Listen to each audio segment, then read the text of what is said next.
Salve as 6 horas. Salve as 6 horas sagradas, Senhor. Abençoa-nos. Vibra em nossas mentes e corações a luz do Teu amor e a Tua paz. Cura-nos o corpo e a alma.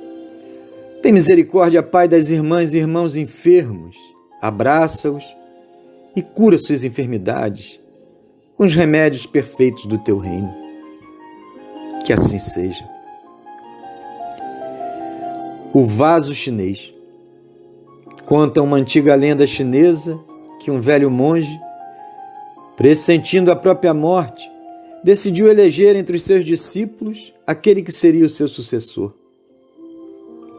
Por ser um homem sábio e justo, não poderia deixar que a predileção o influenciasse na sua escolha por um deles. Embora a palavra final fosse sua, a escolha seria dos próprios monges. Por isso, resolveu que daria a eles uma tarefa difícil, e a escolha recairia sobre aquele que conseguisse cumpri-la.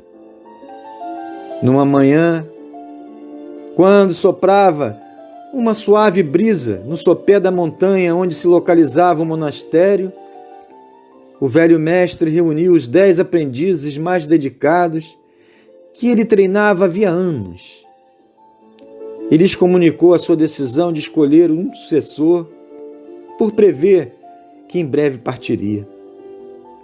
Os jovens se entreolharam com tristeza, pois embora soubessem que o mestre tinha a idade bastante avançada, não desejavam perder a sua companhia e deixar de beber dos seus ensinamentos. Ele os orientava desde a infância e era um verdadeiro pai para eles. O mestre pediu que os jovens o acompanhassem até uma sala especial, na qual nenhum deles jamais havia entrado. E todos se surpreenderam ao notar que a sala secreta, a respeito da qual teciam diversas conjecturas, estava completamente vazia. Logo depois que adentraram o recinto, o velho mestre deu uma orientação a alguns serviçais e eles carregaram para dentro da sala 4 bancos de madeira, que foram encostados em cada uma das 4 paredes. O sábio fez um sinal para que os jovens se sentassem e disse: "Vou lhes apresentar um problema, e o meu sucessor será aquele que primeiro resolvê-lo. Mas terão até o pôr do sol para fazer isso. E se nenhum de vocês conseguir encontrar a solução, voltarão para as suas casas e o mosteiro será fechado." A um sinal do mestre, entraram 2 homens fortes carregando um imenso, antigo e valioso vaso que foi colocado no centro da sala. O mestre, olhando para os jovens, que estavam apreensivos, disse apenas: "Resolvam o problema", e saiu deixando a porta aberta. Os discípulos não tiveram a chance de fazer qualquer pergunta e concluíram que o precioso objeto ocultava o problema. Os mais ágeis logo viraram o vaso para procurar alguma pista em seu interior, mas ele estava completamente vazio e não havia nenhuma inscrição dentro dele. Então viraram para olhar embaixo, mas a porcelana de baixo era tão branca e limpa como a do lado de dentro. A superfície externa era decorada. Havia uma grande quantidade de traços delicados, formando belíssimos desenhos. E neles, os jovens fixaram a atenção durante horas e horas, sem chegarem a nenhuma conclusão.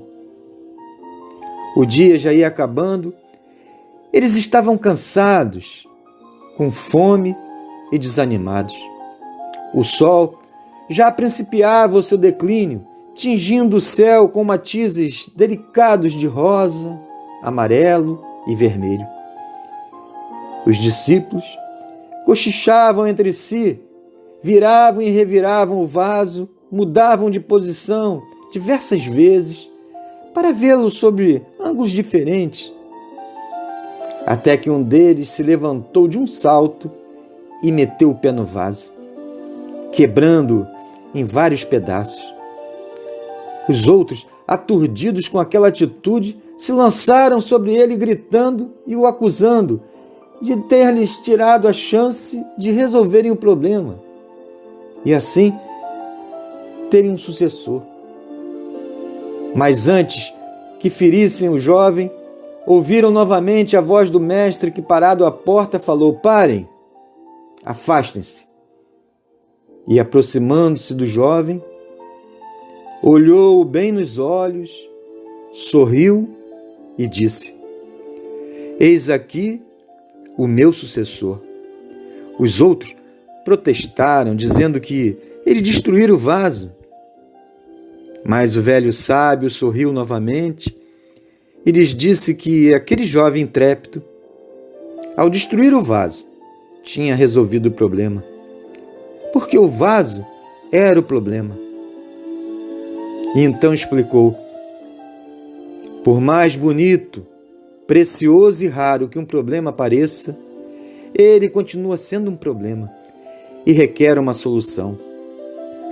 Enquanto vocês tocaram o vaso com cuidado, o alisaram, o acariciaram, o esquadrinharam, tentando encontrar uma resposta mágica, esse discípulo fez a única coisa que poderia ser feita. Identificou o problema, encarou-o e resolveu.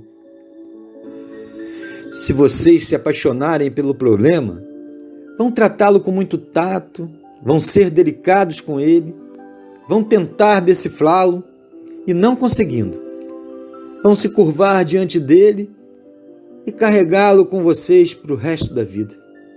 Problemas existem para serem resolvidos.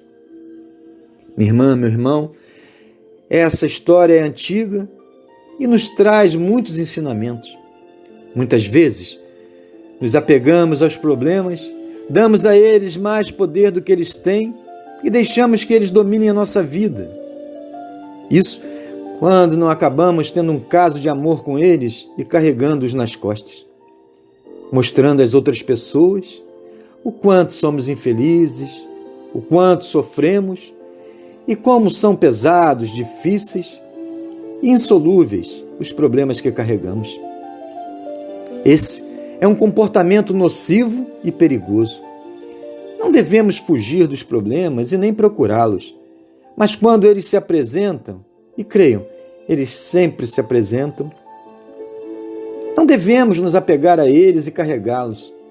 Nossa missão é resolvê-los, mesmo porque carregar um grande, delicado e precioso vaso de porcelana, ainda que ele seja lindo, é uma tarefa difícil demais, que nos afasta de nossa missão, que é de nos melhorarmos e contribuirmos para a construção de um mundo melhor.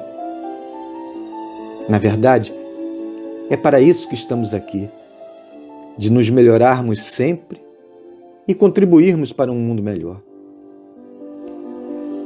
Para completarmos nossa reflexão, ouçamos o ensinamento dessa outra parábola chinesa sobre o conhecimento, que nos conta que em algum lugar da China existe uma ponte muito estreita, para que não possam passar carros. É chamada de Ponte dos Pedestres.